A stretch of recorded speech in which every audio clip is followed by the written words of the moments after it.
couple days have passed. Day before yesterday, we got the pin cut out of the legacy blade. So now I'm gonna hunt and peck, find a piece of 5/8, see if I can't convince that to come out. If not, I will slit this so it'll open up and get it out. And then I'm not worried about welding it back up. I'm gonna make sure it's got plenty of anti-seize on it. I'll put it back on and just send it that way. And then I need to come up with, I think I put everything else over here on the blade. Yeah, I did. Okay, here's the two pieces I cut off. I've got this spacer here that went there, and I need one more that's going to take up the thickness of that piece right there. So we'll look at my spacer stock. I've got quite a bit, and it'll just be a spacer that goes clean across on the inside between here and here. And this piece, as you can see, it's bent just a little bit. Well, maybe you can't. There, you can see a little bit of a bow. Not concerned about that, but we did get it off. We had to muscle it off instead of taking it apart the conventional way. But in other news, we're going to cover real quick, well, Zippo style quick, which usually isn't real quick, the trip that Biggie Rat and I took yesterday. It was semi-fruitful. It was alright. It wasn't too bad. Made 3 stops to 2 different small engine repair shops. Got a couple of Menards buckets from one of the guys. Also got a couple of waste pail buckets, little ones. And I didn't get any of them, but then I got to thinking, you know what? I think I'd kind of like to have one. So I was just making sure that I took everything out of here. But, all right, so I got 2 buckets, and they're nice, flexible buckets. They're not just going to bust up on me. And this is a Surrey hoop set, and it's a universal, so make your own brackets to get it mounted. And oddly, this is the top loop that the Surrey cover itself goes on. And here is another one. And then we have this piece right here that's going in here.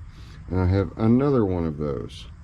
One of those stops that we made, we didn't know what it was. We saw these 2 pieces, but they didn't have the brackets on them.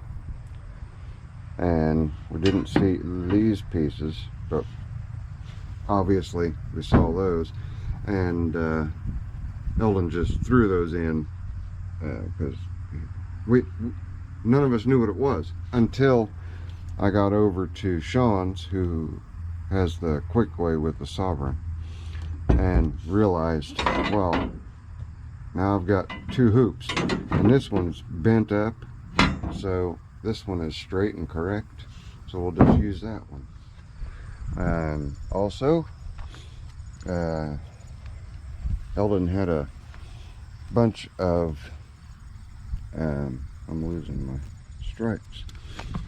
Eldon had a bunch of engines sitting out, and I got one 15.5 horse overhead vertical shaft. Do not know the condition of it. We'll find out what the condition is. Hopefully it's a viable engine, then I'll have a Briggs single ready to go. Oil cap's missing, but that's not a problem. I'm pretty sure I've got some of those. And we have an 18 horse Vanguard sitting here. I have a feeling it's got some substantial internal damage, because I pulled the oil dipstick out to check the oil. There's a little bit of oil on the bottom of it, but then I couldn't get it back in. When I was pushing it in, it was knocking up against something.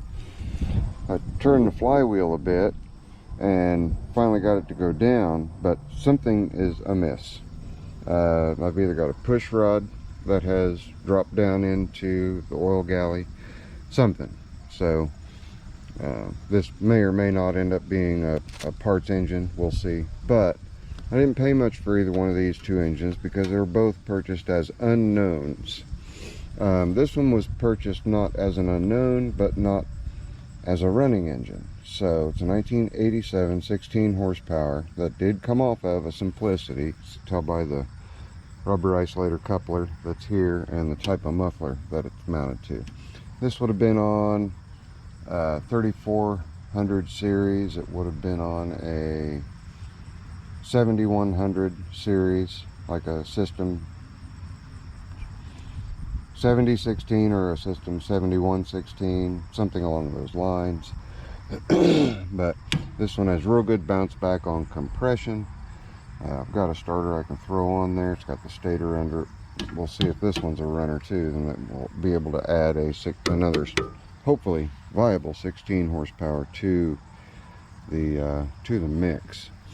So I got those three engines. Now we'll go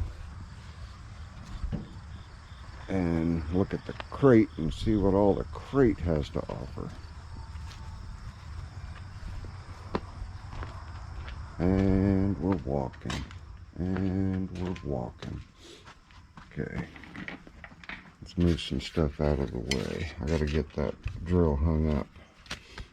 It's my Sunstar literature parts for a mower, and my Dremel for another project. Okay, here,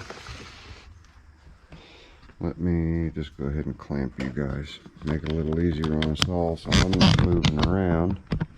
I'll bring stuff over and show it to you. Okay, anybody who wants to check this out, go ahead and check out, see how much this belt is. This is the variable drive belt for like the Haas, the 3212V that has a variable drive transmission. That's the replacement belt. Now the last one I bought was for the Haas, and there's a possibility the Haas might be coming back. And I keep getting tractors back. Excuse me. These belts are pretty specific. They're real specific to work with variable drive. This happens to be the Kevlar wrapped, and it is a new old stock original, and it even has the Simplicity stamped belt number here, 164080, 164080. But take a minute and go look these up and see if you can find one for sale. Last one I found for sale, okay, back up. The one that I got for the Haas when I restored the Haas, at that time, which we're going back, what, almost 15 years, was still $67 plus shipping. So it wasn't cheap. Yeah, see if you can find one of those online, and if you can, check the price out now. Somewhere on here is orange writing as well. Let's see if we can't find that. There it is. I found it.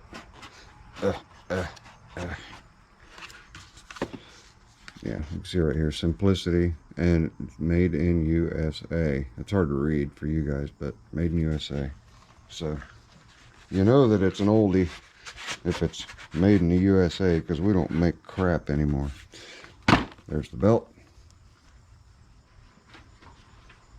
Yeah, this is definitely going to take a little longer than I had anticipated, but it's all leading towards the main reason for the trip.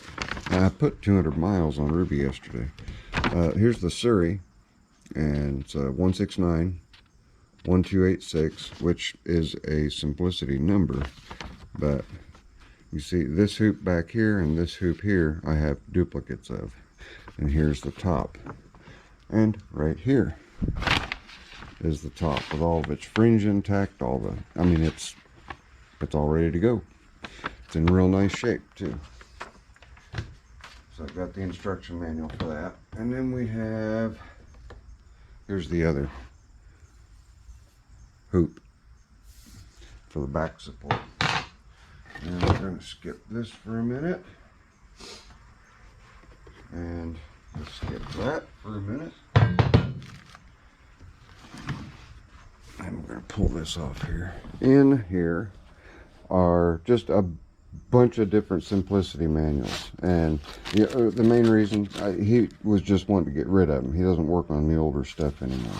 So, see what that is. That is a landlord snow thrower assembly.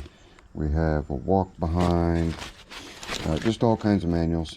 Oh, there's a John Deere manual. We don't need that. More simplicity stuff. Just a bunch of different simplicity stuff here. So I'll sort through that, keep what I want to keep, get rid of what I don't want. Not sure what that is. That's just an engine manual with the warranty card. Got a binder with some stuff in it. Just a bunch of stuff. Now I have a big box of decals, but none of the decals were anything that I really wanted, except for just 2 tiny little decals. And I think I forgot to pull those out of here. We'll see. They should be right here. Yep, there they are. There's one. Small Briggs and Stratton. And that's not the other one. Where's the other one? Right there. Another Briggs and Stratton. So that was it as far as getting decals goes. With all the decals he had, he was almost just trying to give me the box, and I really don't know what I'm going to do with them. Okay, so now that takes care of that. Then we come to here. This is a new old stock, and this was a specific spindle for the W belts, the double V belts that were used on tractors like the Haas, the 3212V, and the Alice Chalmers counterparts. They didn't use these for very long. Why they designed this belt and why they did this, I'm not real sure, but I do believe I have a belt and that pulley set up. Here's the mid PTO right here, and I do have a double V belt right here. That belt right there is the double V belt. Let's see if I can get that down. Just show it to you. But the nice thing is, it's a center spindle, which they're real. Any center spindle for these mowing decks are really hard to find. But there, you can see the double V, and it just quite simply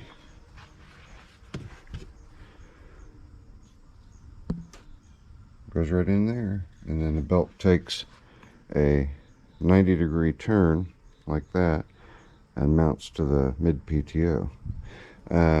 When they work, they work. When they don't, they don't. They'll shred that belt. And these belts are nearly no longer available, and they are also quite expensive because they are specific to simplicity. Why I have that one there instead of over with the double V I've got is not, it's beyond me.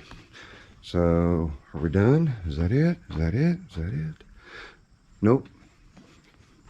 This is an original simplicity front/rear hitch. I have a reman, but this is an original.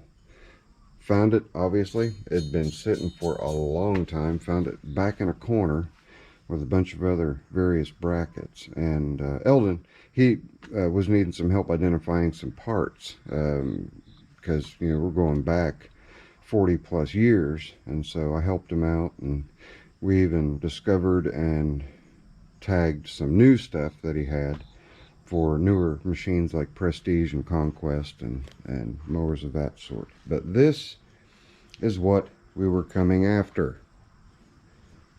Right there. That's the beams. That's it. That is the rod I need to put that blade on Sunny. So I'm going to take care of that little bit of work I've got to do there. And then we're going to mount this snowblower, or shoot, blade onto Sunny. And then we'll put it to the test, see how it does. So that was a 15-minute and nearly 45-second spiel before we actually got any work done. Hang on.